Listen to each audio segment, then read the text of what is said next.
हाय दोस्तों, आप सभी को हमारे चैनल पे बहुत बहुत स्वागत। यदि आप हमारे चैनल पर नए हैं तो सबसे पहले आप हमारे चैनल को सब्सक्राइब कर लें। यदि आपको हमारा वीडियो अच्छा लगे तो आप हमारे वीडियो को लाइक करिए और कमेंट में करके बताइए कि आपको हमारा वीडियो कैसा लगता है।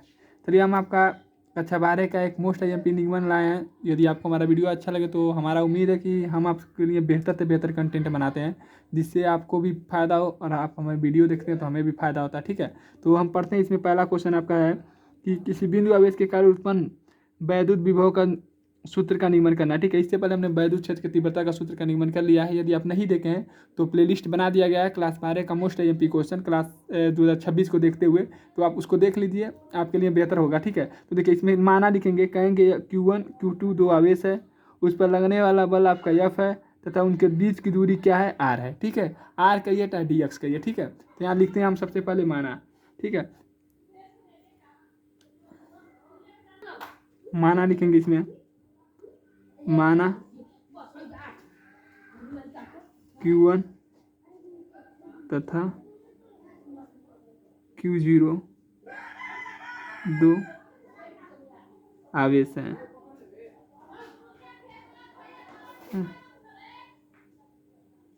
तथा उस पर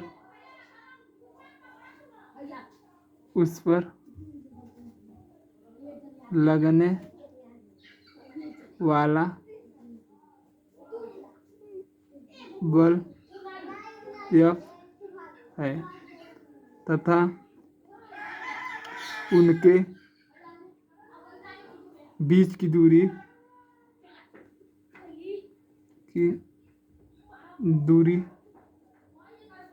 DX हो। तो यहाँ तक आपका क्या होता है, माना होता है। ठीक है, माना हम देखिए, माना माने होता है कि इसको देख कर जो आपको दिखता है उसी को हम क्या करते हैं, माना मान लेते हैं। जैसे इसमें कहेंगे Q1 Q0 आपका क्या है, दो आवेश है तथा उस पर लगने वाला बल आपका क्या है, F है तथा उसकी बीच की दूरी आपका क्या है, DX है। ठीक है, तो यहाँ तक तो आपको समझ में आ गया होगा। यदि नहीं समझ में आ रहा है तो आप कमेंट करके बताइएगा कि आपको किस लाइन में नहीं समझ आएगा। ठीक है, चलिए अब इसके बाद हम जानते हैं, लिखेंगे हम वी नो डैट मैंने होता है मैच कि हम जानते हैं कि। ठीक है, वी नो डैट यानी हम जानते हैं कि। ठीक है, वी नो डैट मैंने क्या होता है, हम जानते हैं कि। इससे पहले हमने पहला चैप्टर में एक सूत्र पढ़ा था, कूलाम का नियम। यदि आप उस कूलाम का नियम का निगमन नहीं देखे हैं तो आप जाकर मेरे प्लेलिस्ट में देख सकते हैं। क्लास 12 का मोस्ट IMP क्वेश्चन में आपका कूलाम का नियम पहला है। ठीक है, कूलाम का नियम, कूलाम का नियम।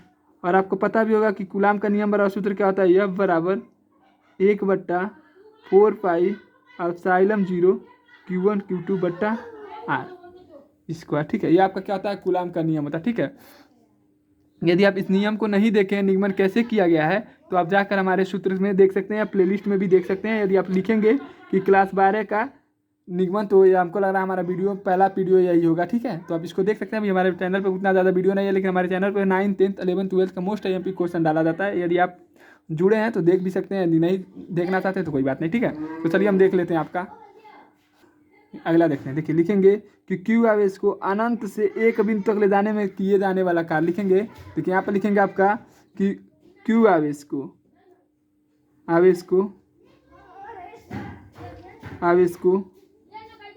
अनंत से एक बिंदु पर किया गया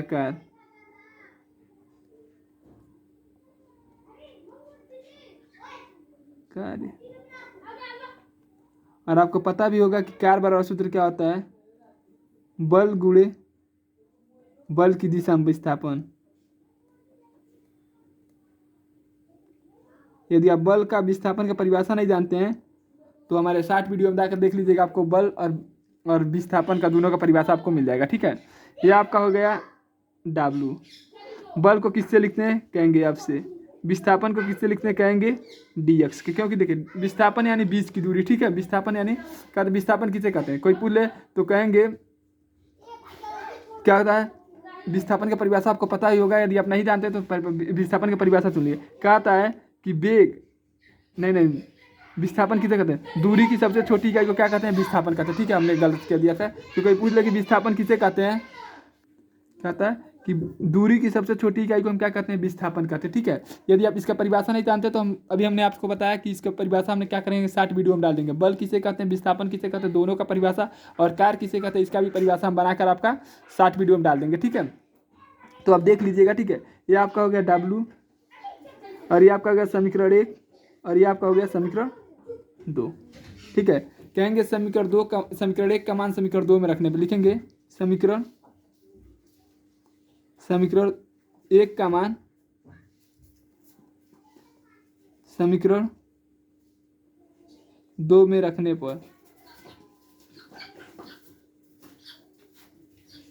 ठीक है, समीकरण 2 का मान समीकरण 1 का मान क्या करेंगे, समीकरण 2 में रख देंगे। ठीक है, यानी आपको समझ रहे हैं कि F का मान हमें 1/4πε0 Q1 Q2 बटा R स्क्वायर क्या यहाँ पर रख देना है। ठीक है, यहाँ पर क्या करेंगे, हम रख देंगे। ठीक है, चलिए अभी आपको समझाएंगे, उसके बाद अगला पेज पे। ठीक है, देखिए समीकरण 2 आपका क्या है, W बराबर F गुणे dx। dx क्या होता है, समाकलन है। ठीक है, ये आपका हो गया F का हमें मान कितना रखना है, F बराबर आपने देखा कूलाम का नियम क्या होता है, 1/4πε0 Q1 Q2 बट्टा R स्क्वायर। ठीक है, यानी जहाँ F लिखा उसके जगह हम क्या रखेंगे, 1/4πε0 Q1 Q2 बट्टा R स्क्वायर। ठीक है, और देखिए समाकलन करेंगे। देखिए आपको पता होगा कि समाकलन dx का मान कितना होता है, x, तो इसका समाकलन कर देंगे तो आपका क्या हो जाएगा, x, एक x से आपका एक x कट गया, तो W बराबर आपका क्या हो जाएगा, कहेंगे 1/4πε0 Q1 Q2 बट्टा R स्क्वायर। ठीक है, ये आपका क्या होता है, W बराबर। ठीक है, अब चलिए हम आगे आपको कुछ बताते हैं कि हमें क्या ज्ञात करना है। ये तो आपका W का मान निकल गया, और हमको ज्ञात क्या करना है, विभवांतर। तो आपको पता होगा कि विभवांतर बराबर परिभाषा क्या होता है। यदि आप इसका परिभाषा नहीं जानते हैं तो आप हमारे शॉर्ट वीडियो में जाकर देख लीजिएगा। विभवांतर बराबर परिभाषा होता है कार्य और आवेश, यानी विभवांतर, विभवांतर अलग अलग होता है। विभव देखिए, विभव छोटा वाला है तो कहेंगे अनंत से एक आवेश को एक बिंदु से दूसरे बिंदु तक ले जाने में जितना कार्य करना पड़ता है उसे हम क्या कहते हैं, विभव कहते हैं। ठीक है, अभी इसका वीडियो हम साथ में बनाकर डाल देंगे, एक तो बेहतर तरीके से समझाकर। आप थोड़ा सा समय लगेगा, आप थोड़ा सा वीडियो देखने के बाद आप जाकर देख लेंगे तो आपके लिए बेहतर ही होगा। ठीक है, नहीं देखेंगे तभी कोई बात नहीं है। ठीक है, तो देखिए विभव को किससे लिखते हैं, कहेंगे V से लिखते हैं। कार्य को किससे लिखते हैं, कहेंगे W से लिखते हैं। आवेश को किससे लिखते हैं, कहेंगे Q से लिखते हैं। ये आपका हो गया V।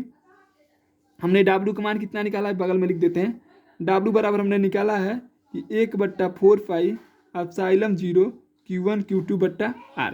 ठीक है, W बराबर हमारा यह मान आया। देखिए यहाँ पर हमने निकाला भी है। अभी इसी को क्या करेंगे, W की जगह पर रख देंगे। ठीक है, इसको क्या करेंगे, W की जगह पर रखेंगे तो क्या हो जाएगा, 1/4πε0 Q1 Q2 बट्टा R। नीचे क्या है, देखिए यह तो आपका W का मान हो गया, नीचे आपका क्या है, Q, एक Q से आपका एक Q कट गया। ठीक है, तो V बराबर आपका सूत्र हो जाएगा 1/4πε0 Q1 बट्टा R। यही आपका क्या हो जाएगा, सूत्र का निगमन। बताइएगा कमेंट करके कि आपको हमारा सूत्र का निगमन कैसा लगा। यदि आपको अच्छा लगा तो आप हमारे चैनल को सब्सक्राइब कर लीजिएगा और वीडियो को लाइक करना ना भूलिएगा। धन्यवाद।